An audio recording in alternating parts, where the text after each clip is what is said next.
Kelk sėdmenis. Trečia kortelė. Patogiai, stabiliai įsitaisome. Saugiai, maloniai jaučiame savo aplinkoje. Nusišypsom.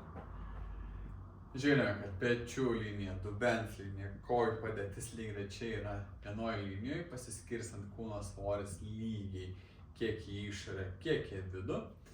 Susicentruojame, galva, krūtinė, dubens lankas vienoje linijoje, ne padėtis kažkokia tokia, o lygiagrečiai pagalvojam, kaip galva lygioja su krūtiniu, kaip krūtinė lygiojasi su dubens lanku, kaip tai atrodo viskas vienoje pozicijoje.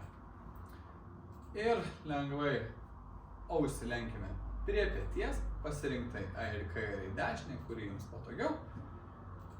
Ir lengvu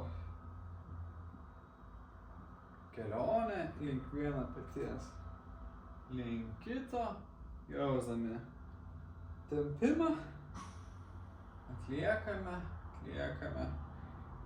kelionę link vieno peties, link kito. Atliekame lėtai ir po trečio, penkto pagal savo galimybės suaktyvinam greičiau.